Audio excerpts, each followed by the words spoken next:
Hey everybody, so these tires just kind of get dumped here when it's -19 out, so we're going to quickly clean this up, then open the bunk another meter, and then cut some blocks to fill the feed kitchen.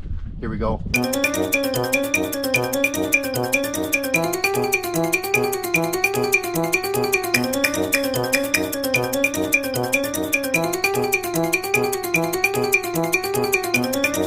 So, time to open the bunk.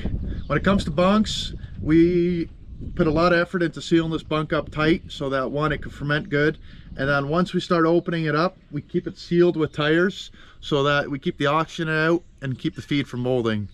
So now we're going to pull this plastic back about 1 meter. That's how big my block cutter is, and we'll put a roll of tires down. We'll cut off the excess plastic, throw that in a dumpster, proceed to cut some blocks for the feed kitchen.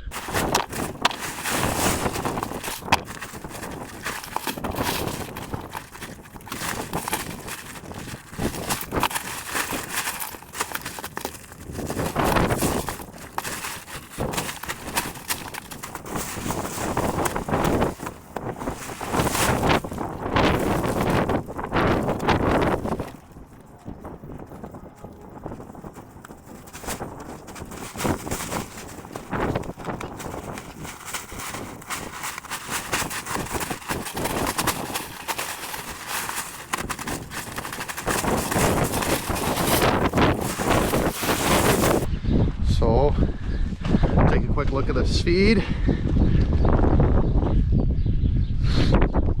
Looks real nice and cold.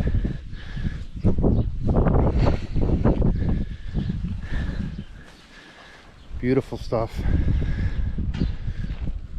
Let's go clean up the plastic.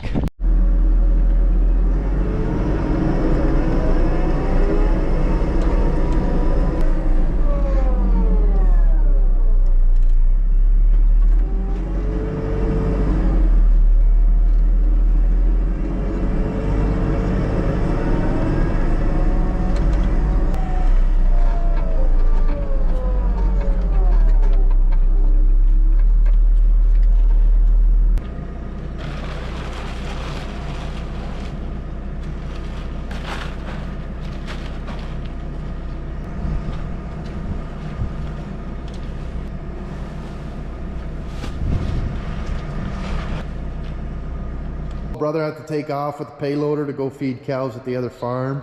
We usually do have 2 payloaders, but the one's getting fixed. The main cylinder is getting repaired, so it's in the shop right now with our local guys. So thought I'd come and quickly explain what a block cutter is.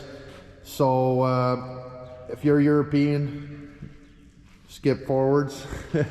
But as for the Canadians or North Americans, and whoever else doesn't know what this is, I guess, this is what we call a block cutter. Why? Because it cuts it into a bit of a block. So these things in Europe are very common. My dad, my opa used this, and they'd cut blocks and just put them out in the feed alley, spaced out, and they would just grab haylage usually and fork it to the cows. So how it works, just fairly basic, obviously. Hook it up to the payloader. It's just got 2 hydraulics, but with a switch in there, because it does have a push blade. Push the block off, and then it's literal knives cutting. So these will go back and forth, and same with this front one. It'll just slowly cut into the haylage. It isn't real fast, but then again, not too bad at all, actually. Like, I think I can fill the feed kitchen for 5 days of feed under 2 hours with cleanup. So really, that's not bad at all. It's really good, actually. But when you're sitting there, it definitely seems to take a while. You really get either daydreaming or whatever else you want to do while you're sitting there. So cutting a block in our kitchen, feed kitchen, fit about 29 blocks. I usually only put 20 in there in the winter. The summer, I cut about every other day just because I like to keep it fresh. And what I was saying with that, is it takes about 5 minutes to cut a block, 15 minutes to clean up any loose feed and fill up the straw bin. So corn silage isn't our upright, so I'll probably get a video eventually of changing doors and that.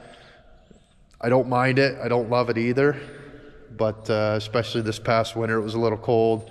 Had a few small issues with it. But yeah, anyway, that's the block cutter. This one's very retired. We had a lot of issues with it. And then I actually found this one on Facebook Marketplace. Well, my mom did. And all the way out in Ottawa, which is a 6-hour drive. And parents' friend picked it up for us. He loves to drive, and he's a very social man. And anyway, we got him to pick it up for us. It's been working great. And same with this one. We still use it. It just needs to get a little bit of a repair done to it, as this center point is broken. So just waiting on some parts from Holland, and then we'll fix that up and go from there. So anyway, that's the block cutter. Well, my brother just shot me a text saying he thinks he's got a leak in a hydraulic hose on that payloader. So no block cutting in this video. So I think I'll end it here, and I'll see you in the next one.